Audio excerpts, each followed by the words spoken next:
Queridos irmãos, queridas irmãs, então esse vídeo de número 248, possessos, acho que nós não vamos terminar, acho que não terminamos hoje esse tema, possessos, a Gênesis capítulo 15, nos encontramos ainda na questão de número 35. Então, com todo respeito, você conseguiu entender que nós não devemos focar apenas num profissional e processá-lo, julgando-o. Nós devemos, de certa forma, nos incluir entre todos os profissionais que existem na Terra. Aí entra aquela questão de Jesus: aqueles que estiverem sem nenhum pecado, atire a primeira pedra. Aí você pode me dizer assim, mas então não devem os médicos serem processados, julgados? Eles não devem responder pelo erro cometido? Nós já esclarecemos isso no vídeo anterior, principalmente. Nós já esclarecemos isso. Nós não estamos aqui para julgar ninguém. Quem deve julgar é a própria consciência da pessoa. Porque a partir do momento que nós assumimos um compromisso no plano maior antes de retornar ao corpo físico, seja esse lá qual for o trabalho que realizamos, que executamos aqui na Terra, todo ele é um trabalho de grande responsabilidade. Porque não pense você, com todo respeito, que o trabalho de um médico é maior que o trabalho de um gari. Não. Não pense você que o trabalho de um médico é mais importante que o trabalho de uma mãe que cuida lá de 3, 4, 5 filhos. Cuida de um lar, cuida de uma família. O que eu quero dizer com isso é que todos nós somos importantes. Todo mundo é importante. Como dissemos, errou porque extrapolou na área que a pessoa atua, deve responder porque extrapolou por negligência própria da pessoa. Mas não devemos sacrificar apenas um profissional, e sim generalizar todos os profissionais que existem no mundo, inclusive nós mesmos. Nós devemos nos incluir no momento quando pensarmos que alguém deve responder por isso ou por aquilo. Porque só o fato de nós pensarmos, nós já, por ali, já cometemos um crime. E se a pessoa nada deve à providência divina? E se tudo que aconteceu de acordo com a programação espiritual? Aí a mácula fica na nossa consciência.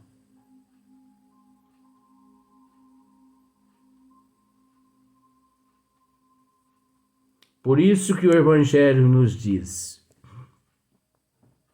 irmã Rosália, né? Famosa irmã Rosália, ela nos diz que é melhor que um tolo se cale para que o outro tolo continue, né, falando. Então nós sabemos que a doutrina dos espíritos, ela é esse unguento, é esse elixir, é esse bálsamo que nos consola, que nos esclarece, responde-nos todas as questões com relação à desigualdade, as nossas dúvidas, os porquês.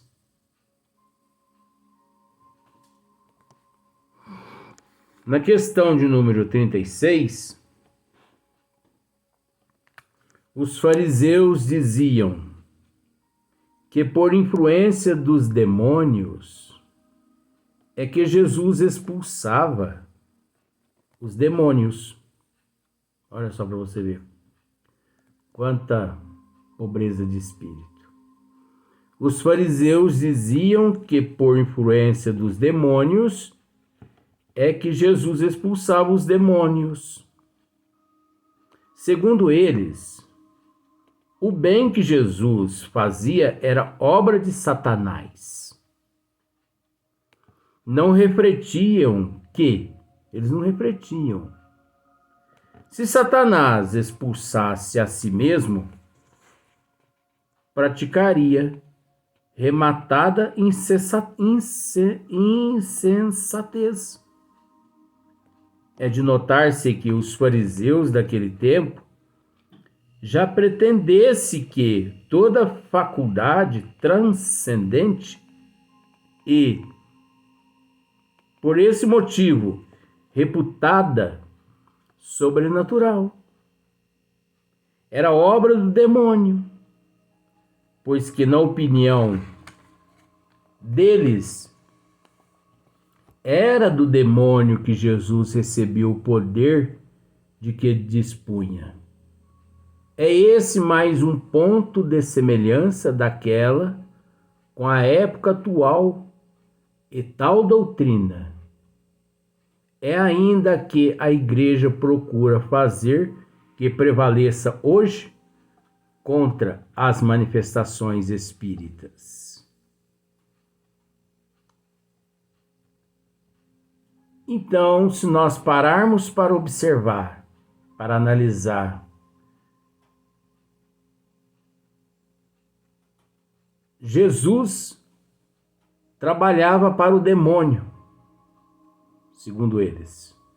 Jesus expulsava o demônio das pessoas a mando dos demônios.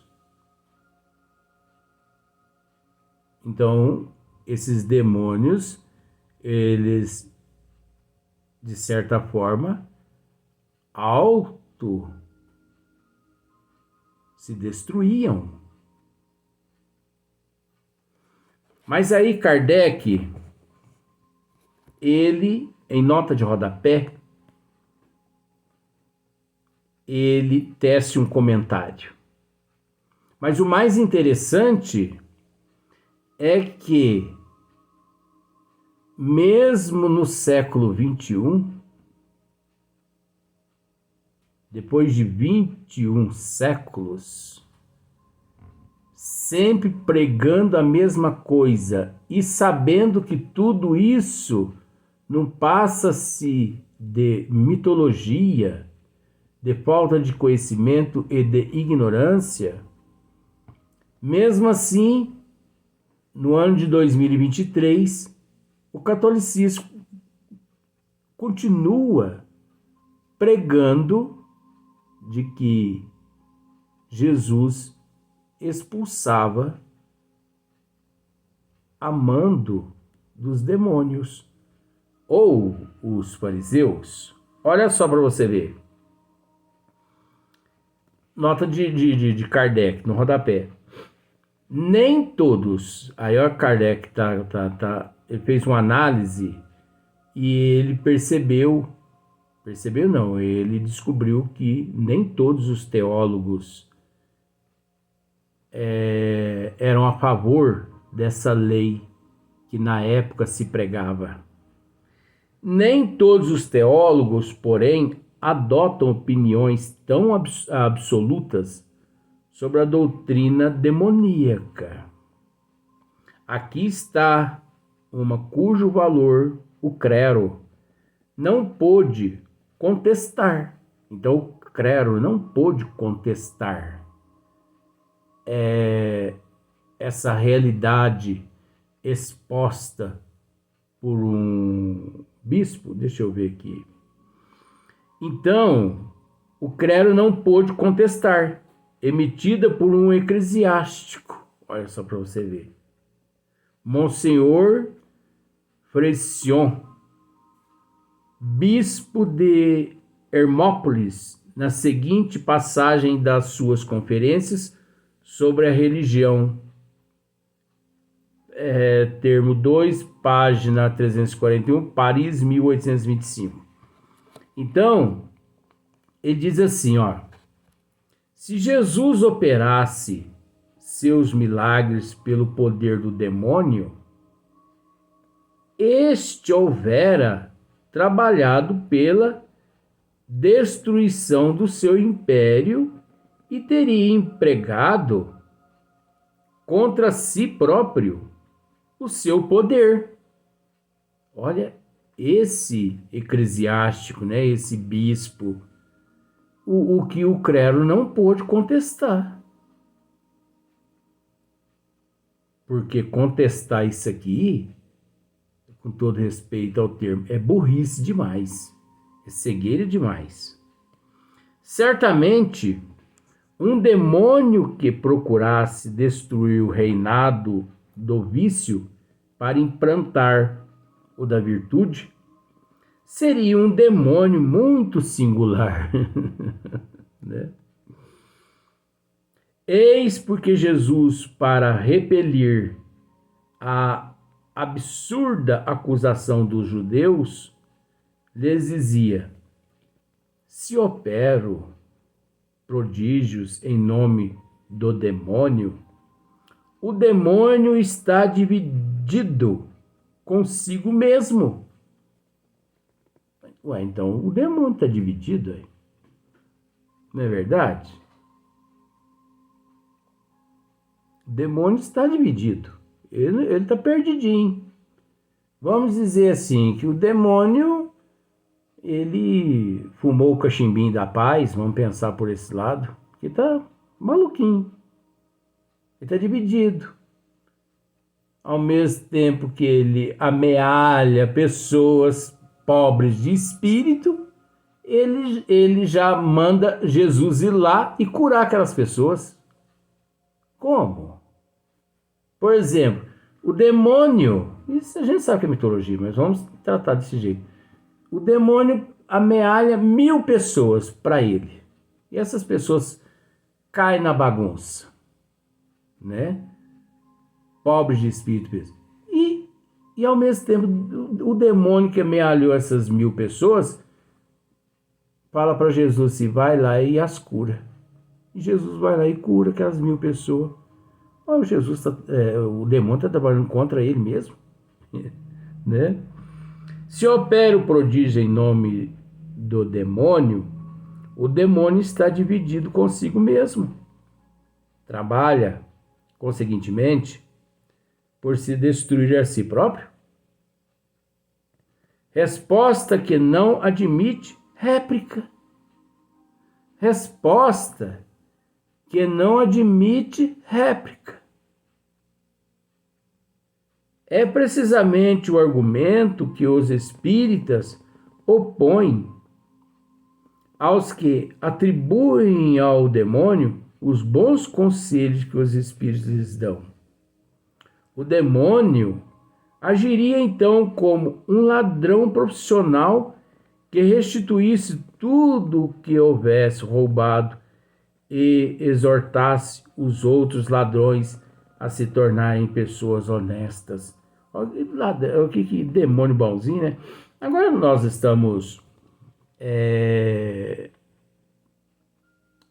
lendo isso aqui, frisando isso aqui, comentando isso, porque faz parte do livro A Gênese. Kardec deixou aqui dessa forma. Mas nós sabemos que estudo é mitologia, porque o demônio não existe. O demônio não é criação de Deus. Vamos usar esse termo demônio para simplificar. O demônio é criação nossa. Nós que criamos o demônio. Nós que criamos o mal. O mal é o reflexo da nossa natureza, da nossa forma de pensar egoisticamente, do nosso orgulho, do nosso egoísmo, da nossa inveja, do nosso ciúme, das nossas imperfeições. O mal, o demônio, é o reflexo das nossas imperfeições íntimas. Então é óbvio que lá no princípio do cristianismo, desculpe, eles se aproveitaram desse momento para poder, de certa forma, assim, não só arrebanhar ovelhas, como também para mantê-las num estado de ignorância. Porque é lamentável que até hoje, no ano de 2023, se prega isso tudo, mas ninguém fala nada. Por que ninguém fala nada? Eu vou falar alguma coisa para mim ser abjurado? Ou melhor, excomungado? Excomungado é o termo certo. Então, por isso, cegos conduzindo cegos,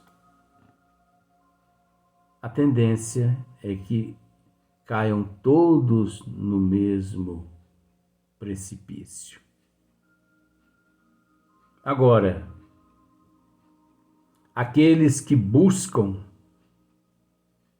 também a doutrina dos espíritos com a intenção da barganha, também cai no mesmo precipício.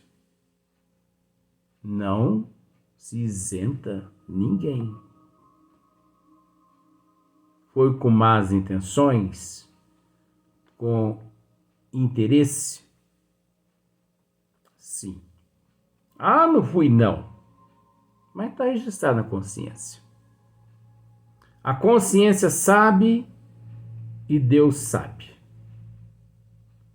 A pessoa não precisa dizer nada,